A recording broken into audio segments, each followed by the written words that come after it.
Now, to understand how light can actually affect cellular physiology, we have to dive into a little bit of a cellular mechanism. And there's something called a chromophore that exists inside of most species, like bacteria included, most eukaryotes. And what chromophores do is they are actually specialized portions of the cell that are responsible for absorbing photons. So light is packets of photons, and we have to have some way to biologically accept those things. And we know of a couple really common ones. If we all think about it, melanin, right? In our skin, melanin is a chromophore. So when ultraviolet lights hits our melanin, we have a chemical reaction that comes that creates pigmentation, and we start tanning. So this does exist. It also exists in plants. Chlorophyll. Chlorophyll is a type of chromophore as well. It accepts sunlight and creates a cellular mechanism inside of that plant. Well, there's two different types of chromophores. You have specialized and non-specialized. The specialized ones you're using right now, which we have rods and cones inside of our eyes and allow us to accept photons. And you see down there in the middle, we have three different types of cones in our eyes, right? We have reds, we have greens, we have blues, and that allows us to see the visual spectrum. What's interesting is these chromophores either absorb or reflect different wavelengths of light. So at the bottom, we see that the red chromophore in our cones accepts lights at 560 nanometers, and it rejects or reflects everything else so that we can see red when those chromophores are stimulated.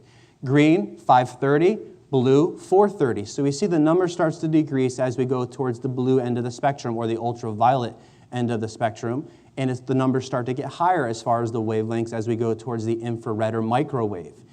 Now, speaking of microwaves, a microwave is just a continuation of the electromagnetic spectrum, right? And one of the things that we see with microwaves is anytime you put a piece of food in the microwave, what happens to the food as you turn it on? It heats. Does it heat on the outside? No, it heats all the way through, even if it's in a container. So microwaves can penetrate different types of aspects. So when we start moving a little bit farther up that spectrum towards the ultraviolet spectrum, we should also assume that those wavelengths that are longer can also penetrate like microwaves can. So that's something we should start thinking in the back of our mind. So we also start to see on the right side of the screen, we have some of the different cells that are in our eyes. Some of them are photoacceptors, which are the types that don't have any participation in senses, and we have photoreceptors, right? So photoreceptors talk about phototransduction, and when we start looking at receptor-based therapies, we always say that receptors have one job. They're transducers. They take some sort of a physical energy, and they convert it into electrical energy so that we can experience the world in which we exist. So the phototransduction occurs in the receptors, and then the photobiomodulation occurs in the photoacceptors, receptors versus acceptors, okay? So when we start really getting into this electron transport chain, there is a target of photobiomodulation, and this is cytochrome C oxidase. So cytochrome C oxidase, when we start looking at the electron transport chain, has a really, really important role in mitochondrial function. It's the last stage in reduction in the mitochondrial electron transport chain before we can produce ATP. So when we say when light hits cytochrome C oxidase, what it does is it implements the complex 4 of the mitochondrial transport chain, and what that does is that takes hydrogen molecules, and also when we start looking at O2 molecules, which are superoxide molecules, and that converts it into water. And when it converts that into water inside the mitochondrial matrix, what it does is it releases hydrogen protons into the extracellular space. Well, when we start looking at it, that's the first thing that happens is when light shines on this cytochrome C oxidase, it creates hydrogen molecules. And as those hydrogen molecules start to increase in their numbers, we can see there's an influx into complex 5, which the end result is ATP. We all know that ATP is super important for what? Life, for energy. However, we also know that free hydrogen molecules are not also the best thing for us either. So in an electron transport chain, we're going to see that there's going to be a release of nitric oxide, which, as Dr. J was just talking about, is really important for vasoconstriction and dilation regulation, or vasoregulation, I should say. But we also know that nitric oxide can have detrimental effects on cellular function as well too, because it can actually block cytochrome C oxidase. So some of the research thinks the reason why we have this sharp drop-off curve or this hormetic curve with laser therapy or photobiomodulation is because you may exceed the metabolic capacity of the mitochondria, which is a term that we've been talking about for quite a while. The other thing that happens is we also have an elevation of temperature. And elevation of temperature is anything on the realm of 1/10 of 1 degree Celsius has a big change in intracellular pressure. So you start having more changes in sodium, potassium transduction, and things of that nature. We also know that some of our cells have thermoreceptors or temperature-gated channels that can allow influx or outflux of ions. So those are the primary effects of this photobiomodulation. We start looking at secondary effects. There's many, many, many. And there's a little bit of a diagram on the side there, and you can kind of go through that. But realistically, what ends up happening is protein kinases become set into place, which kind of create the release of calcium and cyclic AMP, which are signaling molecules. And nitric oxide, as well as the reactive oxygen species that are produced by the electron transport chain, are cellular molecules that signal for cellular processes to occur. Everything from immune activation, with some of the reactive oxygen species. We start activating superoxide dismutase, which is a really strong antioxidant that promotes cellular health. But we also see that the secondary messengers also activate different types of metabolic pathways, not on a mitochondrial layer, but on a nuclear layer, such as transcription, translation, and protein production for cellular health. But there's also tertiary effects of photobiomodulation. And we see here in the bottom right-hand corner, this is from a paper published by Hamlin. And right now, from what I've been able to read, Hamlin seems to be one of the authorities in this area. And one of our colleagues here today has a great poster presentation that he did with Hamlin. And Dr. Hamlin works at Mass General Hospital, Harvard trained. And they have a whole department on photobiomodulation there at Harvard. And he's one of the main people in charge of this. And what he found is that the tertiary responses to photobiomodulation mean that you increase more blood vascularization, angiogenesis, synaptogenesis, which is a huge interest to us, right? We talked about superoxide dismutase upregulation, NF-kappa beta, or a big anti-inflammatory cytokine gets produced. We have upregulation of mesenchymal stem cells, which can differentiate into neural tissue. They can be created into fibroblasts for collagen and muscle and muscle tissue, Lots of changes that happen. We have increased lymphatic drainage. Then we get the dissociation of nitric oxide. So we produce it, then we dissociate it so it's not such a harmful chemical, because at certain points, concentrations of nitric oxide can also change membrane potentials. We also see increased blood flow. So you see there's primary, secondary, and tertiary, and then there are systemic effects.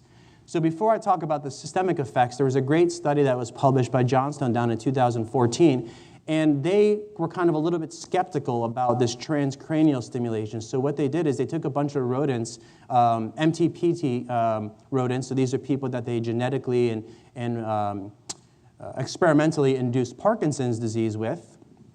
And what they did, and I couldn't find a good picture of it, they put tinfoil hats on the rats, almost like the people from outer space are coming for them, right? So they put tinfoil hats on them so that the light cannot penetrate the tinfoil and affect their brain, but they shine the light on their body. And what they realized in their controlled study is that the ones that had the lights that shined on their brain had the best results with some of their task speed and walking speed and maze test. But the ones that had their head covered with aluminum foil also had significant improvements over the controls. So this leads a little more to question, right? What are the systemic effects of photobiomodulation at ulterior sites? And the place where they actually shone the light on these rodents was actually on the tibia. So they shined it on their tibia. It wasn't on their spinal cord. It wasn't anywhere in the nervous system. It was on their actual tibia. So some of the effects of photobiomodulation cannot be explained entirely by photons penetrating the skull and accessing brain tissue. However, what they have shown is that in 2003, the calvareal bone has really high levels of mesenchymal stem cells that exist inside there. So maybe there is some photoactivation of mesenchymal stem cells. And they also showed in 2011 with Ando that the effects can last days to weeks and potentially even months after the stimulation stops. So there are systemic long-term effects that happen there. Now, when we start looking at light, there's a lot to understand about light. And the most complex part, and this is what's kind of gets overshadowed by the ease of application, is the complexity of light. And what I mean by that, it seems pretty easy to go beep, right? Wait 10 minutes and then something happens. But the complexity of it, the richness of it is really understood in its complexity. So whenever we have photons that hit matter, and we'll call this matter tissue at this point in time, there's a couple things that happen. The first thing that could potentially happen is the light is reflected. And this is what you see when you shine laser. So anything that you see when you're doing laser or photobiomodulation is energy that's not getting into the tissue. If it was getting absorbed into the tissue, you wouldn't, what? See it, because 100% is getting absorbed. So the first thing we look at is reflection. As it starts penetrating and transmits through the surface, one of the other things you'll have is refraction. So you think you're pointing it there, but just like with X-ray, it can scatter and go in a different direction. An important part of refraction is internal reflection. So you can see that that reflects at a 90-degree angle to the vector, and what does it go back towards? Your target tissue. So we actually use some of this scatter when we're looking at photobiomodulation. Other things that we have on the right side of the screen there is you see diffraction and scatter. This is energy that becomes wasted or absorbed by other tissue other than your target tissue. And then we also have backscatter. So when these light waves or these photons get in, they just go all over the place, and a small percentage of them go right to where you're trying to target them. So we always have collateral influence on our tissue with photobiomodulation. When you start looking at penetration, only light that is absorbed by the chromophore is actually utilized. So chromophores reflect or absorb certain wavelengths. And what happens with sunlight, because a lot of people say, well, why don't I just stand outside in the sun and I'll get tons of infrared, visible, and UV, is that when you have tons of light, especially non-coherent light, it scatters all over the place and reflects all over the place, and you don't get a concentrated dose of any one wavelength. When focusing on transcranial photobiomodulation, we also have to consider impedance by both hair, by skin, and different colors of skin. Darker skin doesn't transmit light as well as lighter skin. We have to consider the lack of transmission through bone, meninges, blood, bladder, and tissue. Different tissues also have different impedances.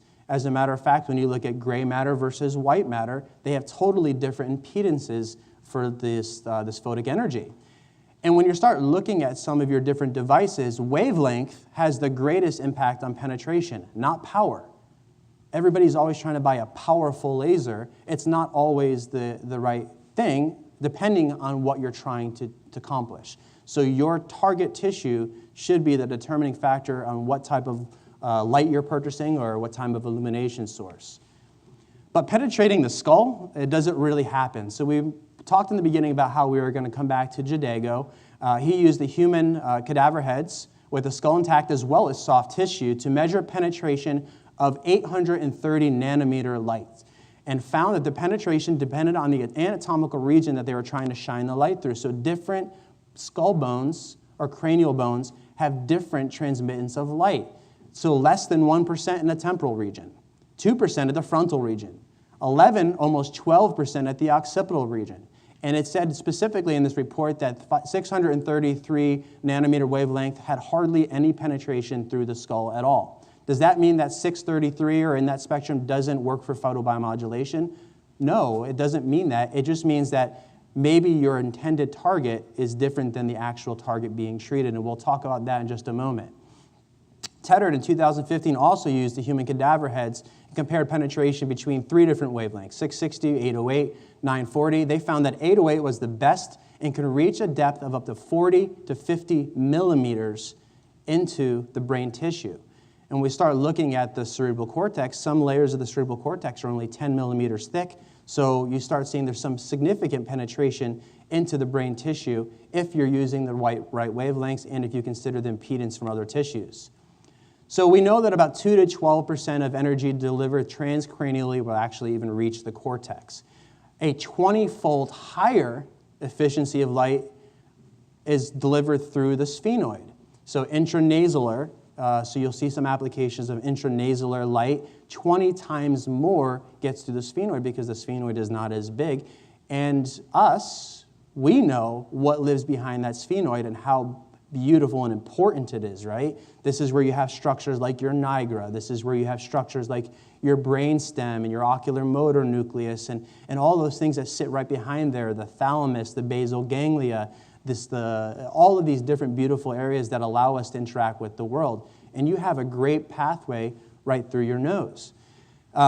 We also understand that when considering a tissue impedance, it'll really help you understand how to pick your instrument and target your tissue. So let's maybe segue into light sources and dosimetry. Now, dosimetry and light sources, the mechanisms behind photobiomodulation are not so controversial in the literature. People are pretty well understanding how this is working. We've been working and looking at it for over 50 years now. The most controversial aspect is, what light do you use and how much do you use it? What are the settings? And what you're going to see in just a few minutes is that it gets pretty complex, and now you've got to go back to grade school and start doing some math, right? And so there's two parts of dosimetry. The one is the instrument, the second is the dose. So instrument generates power or irradiance, and this is designated by watts per square centimeter. However, the dose is energy, or also called fluence, which is joules per centimeter squared. So watts per centimeter squared versus joules per centimeter squared. And we're going to talk a little bit about what's the difference between irradiance and fluence. So when you're looking at an instrument, there's 4 factors you want to consider: the wavelength, the power, the coherence, and the pulse structure. So the wavelength is going to tell you what tissue, or you're going to ask yourself, what tissue do you want to treat? The power is going to say, how much tissue do you want to treat? The coherence is going to say, well, should I use a light-emitting diode or should I use a laser? And the pulse structure is important because it's going to help you consider some of your power calculations and your dose calculations. So here's a diagram that I kind of put together for you that really summarizes a lot of what people are talking about right now. I want to draw your attention to the right side of the screen where it goes from the 400 nanometer spectrum all the way down to the 1100, on the left side of the screen, then transition over to the right side of the screen where you're going to see the chromophore that is affected by that specific wavelength. So when we start looking in the 400 to 700 nanometer spectrum, your target tissue is melanin. So when you're in the tanning bed, that's at the higher end, right? That's 400 spectrum, ultraviolet, hemoglobin, and myoglobin. So really, really important if you're looking at superficial types of injuries, when you're looking at tissue repair, when you're looking at aches and pains and blood flow and inflammation. And then there's a gap of what the research is pretty well determined is completely unusable wavelength between 700 and 750 plus or minus about 15 nanometers of light. And it just doesn't seem to be really absorbed by anything, maybe a little bit by melanin and a little bit by hemoglobin, but it doesn't really have a therapeutic consequence.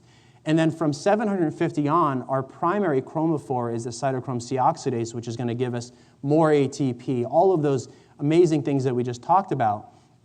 And as you go farther down the list there, you start seeing that the major chromophore becomes water. This is why you put something dry in the microwave and you put it on for 5 minutes and it doesn't do anything. Because as you start going down that spectrum, water seems to be the chromophore, what's absorbing most of that energy. So what that means, if water is the chromophore in those spectrum, there's something we need to be considerate of. And what is that? Heating. Okay, so heat becomes an issue. But we also said that heating can be a good thing because there are heat-gated channels on these cells that allow us to have action potentials, that allow us to create ATP and protein kinases, all of these different things. So, and we also have to look at some of the depth. So let's go across the x-axis where we look at more of the, and it's almost kind of like an XY coordinate system here. When you have those 400, you're looking at dermal. As we go a little bit higher in the wavelengths, we're going to look at more tissue and vascular aspects than bone and joint. Once we cross that threshold, we're looking a little bit more brain as the primary target. And as we go down into the real infrared spectrum, we're looking at deep brain tissue is realistically our target for some of those different wavelengths. And in the top right-hand corner, you can see a good graphical illustration of the difference between a short wavelength and a long wavelength. So you see the penetration of that short wavelength is only about 5 millimeters, when we start looking at the distribution of that long wavelength, you see that there's a whole lot more penetration of the longer wavelength. So power, how much tissue do we want to treat? That's the question we're going to ask ourselves. The power of light used in photoneuromodulation, now we're kind of focusing a little bit more on the neuro side of things, is about 1 milliwatt to 1,000 milliwatts per diode. Okay, so you're looking at about a 1 milliwatt to 1 watt spectrum. Outside of these thresholds, the light is either too weak to have any effect or so strong that harmful effects may actually outweigh the benefits, and this is from Chung in 2012. Power and time are inversely related to dosimetry, so the more power you have, the less time you'll treat for, but less isn't always more, right? Because we're going to talk in a minute about tissue capacitance, so tissue can actually store energy, so maybe longer is better. So, as we just said, higher power isn't always better. Tissue can act as a capacitor and actually stores energy over a period of time. Longer sessions, the same power can provide greater penetration without necessarily heating up the tissue as much. So higher power can produce more heat and causes a sharper hormetic curve. So everybody's familiar with that term hormesis, right? Same thing we see with radiation, X-ray has a hormetic curve. Some of it's beneficial, some of it's detrimental. Light has the same exact curve.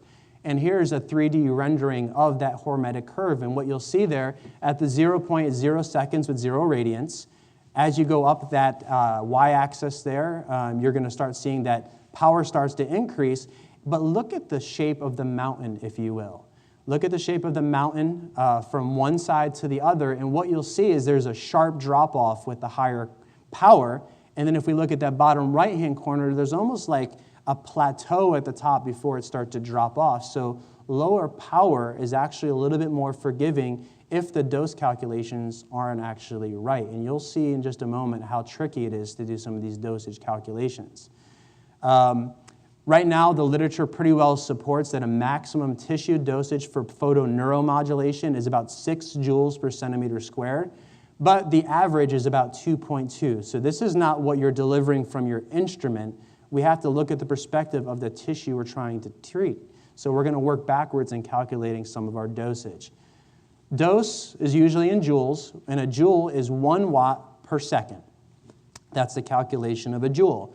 Here's what you need to be cautious of. When you're looking through your laser catalogs, most of the time, these devices are displaying their power in milliwatts, right? So a milliwatt is 1/1000th of a watt. So which means that when you do that conversion, you're actually looking at 1/1000th of a joule per second. Okay, so we have to make sure we take that into consideration, because somebody can say, hey, my device is 2,500 milliwatts, and you say, whoa, that's pretty high, it's 2.5 watts, which is still significant, but just don't get caught up in the numbers. And this is where we kind of deconstruct things and be educated physicians and know what we're trying to accomplish with what we're doing. Coherence was another thing that we were talking about. Coherence is essentially the type of wavelength that you have. So lasers emit monochromatic, meaning one color, coherent wavelengths that are coherent in time and space. So you get this one beam, and that's it.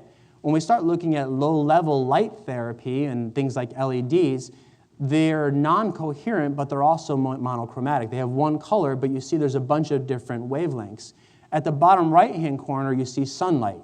It's completely non-coherent, and it's multichromatic, so we have all of these different wavelengths there. And when you start looking at some of the research for Rojas in 2011, he pretty well said that both are effective. However, no non-coherence light seems to be able to affect nervous tissue a little bit better, specifically because you can have lower tissue energy densities with less heating and accomplish the task that you need to with neuromodulation. Pulse structure, another thing that we need to consider. So this can factor into your usable power calculations. So one way to look at this is a duty cycle. So if you have a pulse that's on 50% of the time and off 50% of the time, and they're advertising this is a 1,000 milliwatt light source, what's your usable power? 500 milliwatts, because it's off 50% of the time and on 50% of the time. So a lot of times when we see some of these pulsed lights, we just have to be educated consumers and say, okay, what's your duty cycle? You know, how long is the laser on when I turn it on? But some of the things that we need to really consider in calculations are what's called spectral width. It's just, in camera terminology, it's the aperture, or also with your pupils, it's the aperture. How wide is the actual light? Because the wider it is, the more it's going to affect the surface. And a lot of these calculations are in milliwatts per centimeter squared. So you want to ask them, well, how big is the beam? If you're telling me it's 1,000 watts per millimeter squared, and the light is only a nanometer thick, that's a really what? Low-powered light source. You can see where it starts to get so confusing, right? And what we can do is we can make this presentation available to you for the Carrick Institute. Happy for you guys to have it so you can review it. I think that there was a lot of time put into this, so hopefully it'll be beneficial to you. But we also have to consider peak wattage, pulse width, pulse frequencies, and there's some calculations there, and I'm kind of running a little lower on time than I wanted to, so I'm going to run through some of these things so we can get to the good juicy stuff. However, one thing important on this slide is that pulsed photobiomodulation has been shown to be significantly more effective than constant waves. So a light that's always on is not as effective as pulsed. Now, they think the reason why is that little bit of time, because remember, the mitochondria, it's not like this fast, right? It's a lot faster than any of these lights can actually pulse with. So the thing is that if you have a constant light form, there's not really any time for that intracellular balance to occur and for there to be a rest period in between the stimulation. So any type of pulsation seems to be more effective in the literature than constant. When you start looking at pulse, there's not a whole lot of literature surrounding what frequency the light should pulse at. But there are some people that are getting a little creative here and saying, well, entrainment of wavelengths, of brain waves exists. This is the basis of neuromodulation, right? This is neurofeedback and things like that. We can entrain wavelengths. Well, if energy or electricity can entrain wavelengths, why can't light? If we're penetrating, which we've already established that we are, why can't the flickering of a light or a dose of energy at a certain frequency, why can that not train wavelengths? So you can actually maybe use this as a prescription cookbook for things that you're trying to target. So delta waves, looking at 0.5 hertz to 3 hertz associated with relaxation, sleep, empathy. So somebody that's really high-strung, anxious, maybe you want to pulse your laser between 0.5 hertz or 3 hertz. Theta waves, 3 to 8, associated with creativity, imagination.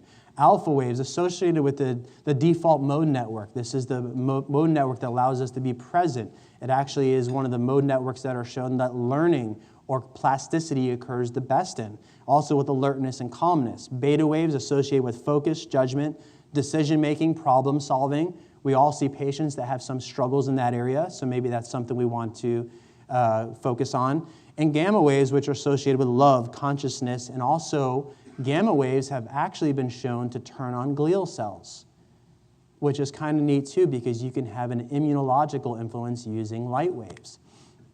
Okay, so dosimetry, let's work backwards. So let's just say our target, for the sake of this example, is the right dorsolateral prefrontal cortex. Not for any reason, and as we go through this, what I don't want you to do is say, okay, Dr. A said the right dorsolateral prefrontal cortex needs 264 joules, so that's what I'm going to set my device at. This is a process by which we can break down how to calculate your dosage so you determine it. So the wavelength of 808 we see is greater or more effective than other wavelengths, so let's just say that's the wavelength that we're going to use. We know that the frontal bone transmits about 2% of the activity. We need to consider probably about 20% impedance for hair follicles, for tissue melanin, things like that, and especially if somebody's not shaved. And our target dosage that we said is at max 6 joules per centimeter squared, but we're going to want to shoot for 2.2. So we've got a math equation, 2.2 joules per centimeter squared. That's our target tissue fluence. So we're going to say if only 2% of the dose gets through, we're going to have to multiply that times 50, right? And that equals 110 joules per centimeter squared. We're going to give it an additional 20% for some interference with follicles and hair. So our estimated dosage is 132 joules per centimeter squared. Now we say our surface area that we're going to treat is 2 centimeters squared. Maybe that's how big the aperture is of your light source. So what does that mean? If the dose that we had is 132 per 1 centimeter squared and we need to treat 2, what do we need to do to our dose? I just gave you the answer, right? We've got to double it. So 264 joules, that's what we want our light source to put out. Okay, so to target the dorsolateral prefrontal cortex, we need 264 joules.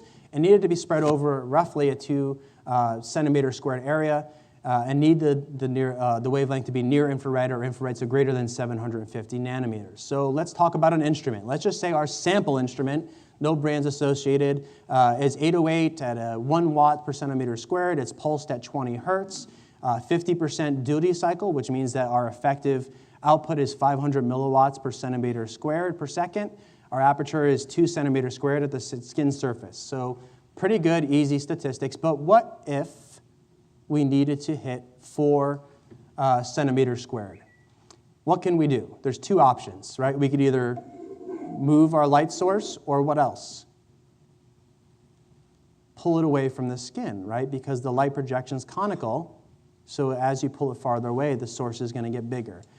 But many types of non-coherent light follows the inverse square law of like X-ray. So for every time you double your distance, you have to double your power by 4 in order to get the same amount of energy hitting your source. So just something that you need to take into consideration. But that also depends on a lot of different things, your spectral bandwidth, the laser lens focus, things of that, things you're going to want to ask the person you're purchasing a device from.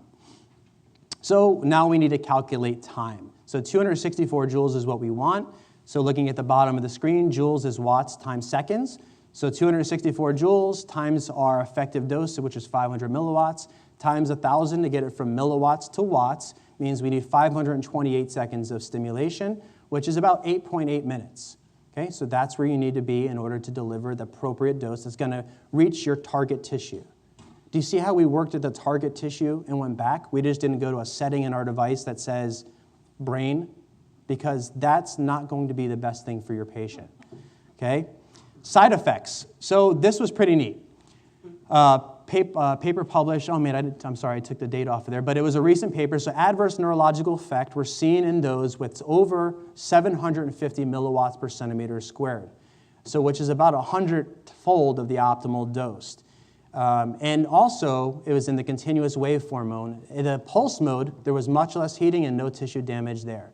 So realistically, there is very little risk, or there pretty much are no real published side effects of using photobiomodulation as long as you have the right settings.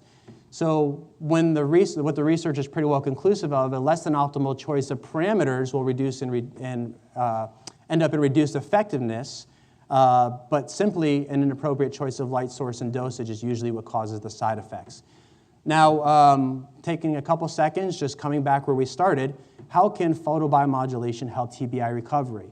Well, when we look at the screen here, what we end up seeing is that down in this area, during a concussion, we start looking at injury to the mitochondria, decreased ATP production, we have decreased energy synthesis. So right at the acute phase of the concussion, laser can necessarily help the chemical cascade associated with that, but it can also help with the inflammation and also can help with the synaptogenesis. So in conclusion, photobiomodulation for brain disorders will become one of the most important medical applications in light therapy in the coming years, looking at the brain influence on light. Dosimetry remains the most difficult and controversial element of photobiomodulation. However, transcranial photobiomodulation may be able to mitigate cellular processes involved with chronic and acute concussion symptoms. So thank you so much for all of your attention.